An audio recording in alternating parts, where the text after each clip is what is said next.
ടൗണിൽ മുഴുവനും പോസ്റ്റർ ഒട്ടിച്ചു കഴിഞ്ഞു. സാഗർ കോട്ടപ്പുറം എഴുതുന്ന സർവീസ് സ്റ്റോറി ഗസറ്റഡ് രക്ഷി. ആ തഹസിൽദാർ പൂതനയുടെ അതേ മുഖമാണ് പോസ്റ്ററിൽ. താലൂക്ക് ഓഫീസിന്റെ ചുവരിലൊട്ടിച്ച പോസ്റ്ററിന്റെ മുമ്പിൽ അവളുടെ ജീപ്പ് വന്ന് നിൽക്കുന്നതും പോസ്റ്റർ കണ്ടവൾ നടുങ്ങുന്നതും ഞാൻ നേരിട്ട് കണ്ടു. എന്താണ് അവളുടെ അടുത്ത് നീക്കമെന്നറിയാൻ ഞാൻ കാത്തു നിന്നു. 5 മിനിറ്റ് കഴിഞ്ഞില്ല. പ്യൂൺ വെളിയിൽ വരുന്നു, പോസ്റ്റർ വലിച്ചു കീറുന്നു. ഞാൻ നേരെ മാമച്ചന് ഫോൺ ചെയ്തു. ഉച്ചക്ക് മുമ്പ് അതേ ചുമരിൽ പോസ്റ്റർ വീണ്ടും ഒട്ടിക്കുമെന്ന് മാമച്ചൻ എനിക്ക് വാക്ക് തന്നിരിക്കുക. Very good, very good. അവൾ തന്നെയാണ് ഗസറ്റഡ് രക്ഷി എന്ന് അവൾ അറിഞ്ഞല്ലോ. എന്നാലേ അവൾ നോവൽ വായിക്കൂ. വായിച്ചാലേ എഴുത്തുകാരന്റെ തൂലികയുടെ ശക്തി ആ ശൂർപ്പണഖ അറിയൂ. അതെ, അതിരിക്കട്ടെ. നമ്മുടെ കഥ എവിടം വരെയായി? താൻ ഞെട്ടരുത്. എന്താ? താനാണ് ഈ കഥയിലെ നായകൻ. ആണോ? അതെ, കാരണം ഇതിലെ നായകന് സൗന്ദര്യം ആവശ്യമില്ല. മത്തങ്ങ പോലൊരു മുഖമാണ് വേണ്ടതെങ്കിൽ തനിക്കും നായകനാകാം. ഈ വിഷയം നമുക്ക് പിന്നീട് ചർച്ച ചെയ്യാം. അല്ലെങ്കിലും ഇതൊരു നായക പ്രാധാന്യമുള്ള കഥയാണ്. അടിമുടി അവളാണ്. അവളുടെ കൗടില്യങ്ങളുടെ കഥയാണ്. ആദ്യ ഭാഗം ഞാൻ വായിക്കാം. സാധാരണ പൈങ്കിളി നോവലിലെ പോലെ ആമുഖമോ വർണ്ണനകളോ ഇല്ല. അവളുടെ അന്തരാളത്തിലേക്ക് നേരിട്ട് കിടക്കുകയാണ് നോവലിസ്റ്റ്. ഇവൾ അനിത. പുതിയ തലമുറയിലെ പെൺകുട്ടികളുടെ ആസൂത്രണ മനോഭാവത്തിന്റെ കഥ ഇവളിൽ നിന്ന് തുടങ്ങുന്നു. ഇവളിൽ പ്രണയത്തിന്റെ ലോലഭാവങ്ങളില്ല. മനുഷ്യബന്ധം, ദയ, കാരുണ്യം തുടങ്ങിയ വികാരങ്ങൾ ഇവൾ കന്യം. നേട്ടങ്ങളിൽ മാത്രമാണ് നോട്ടം. കീഴടക്കല്ലാണ് ഇവളുടെ സംതൃപ്തി. സൗന്ദര്യമാണ് ഇവളുടെ വജ്രായുധം. ഒരേ സമയം പല കാമുകന്മാരുടെയും വിശ്വസ്തയായ കാമുകി. നഗരത്തിന്റെ ശാപമെന്നല്ല അതെന്തു പറയാൻ. ഇന്നവൾ ഇവിടെ municipal commissioner.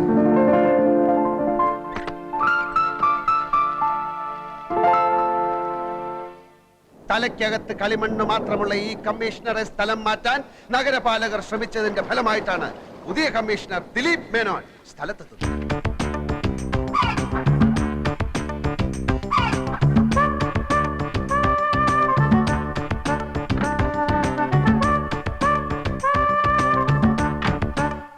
Hello, mister Dileep Menon. താങ്കൾ ചാർജ് എടുക്കാൻ വരുന്നുണ്ടെന്ന് ഞാൻ അറിഞ്ഞു. താങ്കളെപ്പോലെ മിടുക്കനായ ഒരു കമ്മീഷണറെയാണ് ഈ നഗരത്തിന് ഇപ്പോൾ ആവശ്യം. I heard you are so imaginative, a man with lot of innovative ideas. Yes sure. Before you take charge, shall we meet?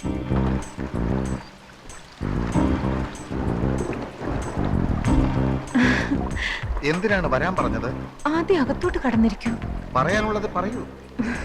ഒരുപാട് പറയാനുണ്ട്. എങ്കിൽ ഞാൻ നാളെ വരാം. ഈ അസമയത്ത് മഴ നനയാതെ അകത്ത് വന്നിരിക്കൂ ദിലീപ്. ഞാൻ ആകെ തൃശങ്കു സ്വർഗത്തിൽ പെട്ടതുപോലെ തോന്നുന്നു. അനിത ഇനിയും ചാർജ് ഒഴിഞ്ഞു തന്നില്ലെങ്കിൽ തരാമല്ലോ.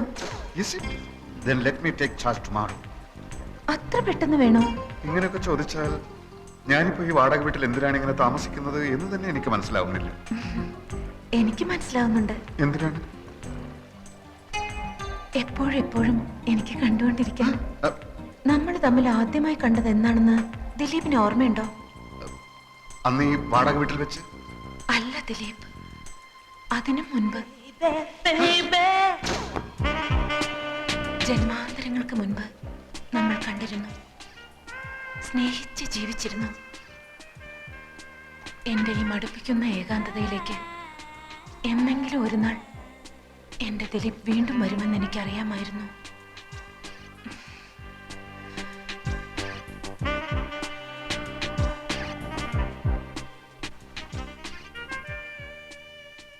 തനിക്ക് എന്താണ് സംഭവിക്കുന്നതെന്ന് ദിലീപ് മേനോന് നിശ്ചയമുണ്ടായിരുന്നില്ല. അന്ന് വരെ പരസ്ത്രീ സ്പർശം അറിഞ്ഞിട്ടില്ലാത്ത ദിലീപ് മേനോൻ ഒരു സ്വപ്നത്തിലേക്ക് വഴുതുകയാണ്. പാവം മേനോൻ കമ്മീഷണർ അനിതയുടെ കാപട്യം അറിയാതെ ആ നിമിഷത്തിൽ അവളെ പ്രണയിക്കാൻ തുടങ്ങി. അന്നേരം ഒരു സർക്കസുകാരിയുടെ മെയ്വഴക്കത്തോടെ ദിലീപ് മേനോനിൽ അനിത പടർന്നു കയറി.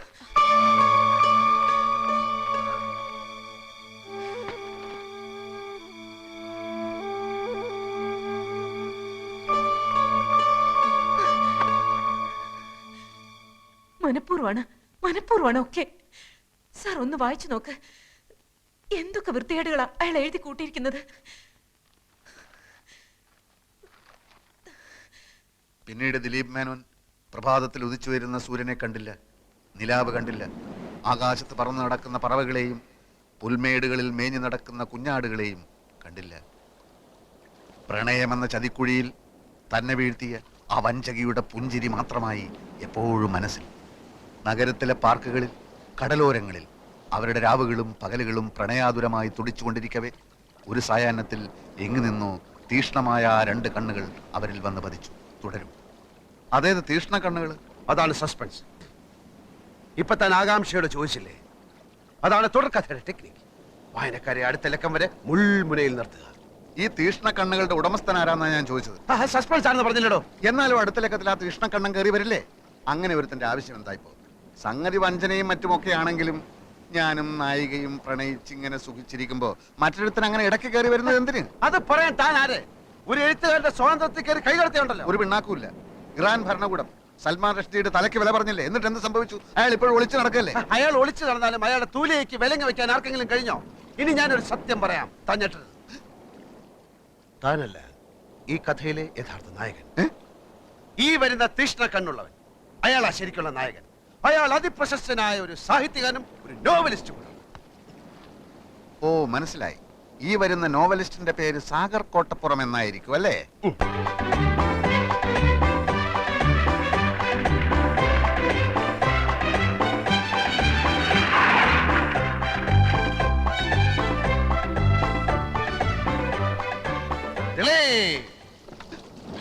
അയ്യോ, ഞാൻ ജയദേവൻ, ദിലീപിന്റെ സുഹൃത്താണ്, എഴുത്തുകാരൻ. അറിയാം, ഫോട്ടോ കണ്ടിട്ടുണ്ട്, വായിച്ചിട്ടുണ്ട് ഒരുപാട്. അനിത എന്നാണ് പേര് അല്ലേ? അയ്യോ, എന്റെ പേരെങ്ങനെ അറിഞ്ഞു? ഒരു എഴുത്തുകാരൻ എല്ലാം അറിഞ്ഞിരിക്കും. ഞാൻ ഇപ്പോ വന്നത് എനിക്ക് അനിതയോട് മാത്രമായി ചില കാര്യങ്ങൾ സംസാരിക്കാൻ.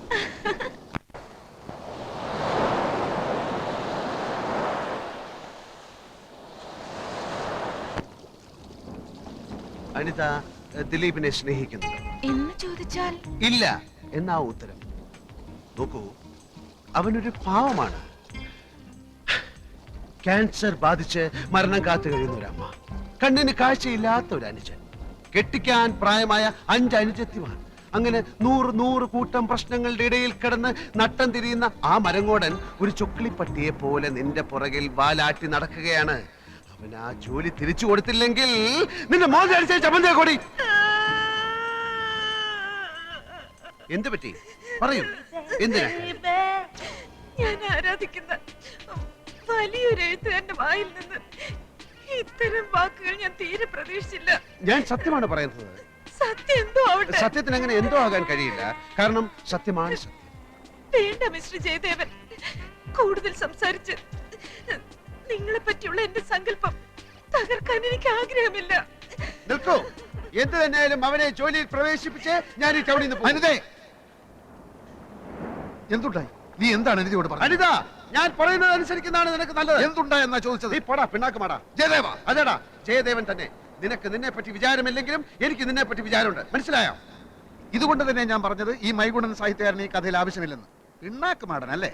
ദിലീപ് മേനോനായിട്ട് എന്റെ ചിത്രമാണ് വാരികയിൽ വരച്ചിരിക്കുന്നത്. അതുകൊണ്ട് തന്നെ താൻ കയറി വന്ന് എന്നെ അപമാനിക്കുന്ന രീതിയിൽ സംസാരിക്കുന്നത് എനിക്ക് ഇഷ്ടമല്ല. തനിക്ക് ഇഷ്ടമാണെങ്കിൽ താൻ തന്നെ പാടുവെക്കപ്പെടോ. ദിലീപ് മേനോനെ സൃഷ്ടിച്ചത് ഞാനാണെങ്കിൽ അതേ മേനോനെ സംഹരിക്കാനും എനിക്കറിയാം. എന്ന് വെച്ചാൽ ദിലീപ് മേനോനെ കൊണ്ട് വയറിളക്കാനുള്ള ഒരു മരുന്ന് ഞാൻ കഴിപ്പിക്കും. എന്നിട്ട് ദിലീപ് മേനോൻ കക്കൂസി പോയി ഒരു അധ്യായത്തിൽ അങ്ങ് ചാവും. എന്ന് വെച്ചാൽ ഞാൻ അവനെ കൊല്ലും. എങ്കിൽ എത്രയും പെട്ടെന്ന് കൊല്ലടോ. ഇങ്ങനെ നട്ടലില്ലാതെ ജീവിക്കുന്നതിലും ഭേദം ഭരണമാ. പക്ഷെ താൻ എന്നെ വയറിളക്കി കൊന്നാൽ തന്റെ പേരിൽ ഞാൻ കേസ് കൊടുക്കും. എങ്കിൽ ഇപ്പൊ തന്നെ താൻ പോയി കേസ് കൊടുത്തിട്ട് വാ. പോയി കൊടുക്കണോ, പോയി കേസ് കൊടുക്കണോ. എന്നെ കൊന്ന കഥ എങ്ങനെ മുമ്പോട്ട് പോകും? മുമ്പോട്ടല്ലേ, ഞാൻ സൈഡിൽ കൂടെ കൊണ്ടുപോകും. ജയദേവൻ വിചാരിച്ചാൽ ദിലീപ് മേനോനെ തന്റെ കസേരയിൽ ഇരുത്താൻ കഴിയുമെന്ന് അറിയാവുന്ന അനിത അടുത്ത ലക്കത്തിൽ ആ ജയദേവനെ തന്നെ വളയ്ക്കാൻ ശ്രമിക്കുകയാണ്.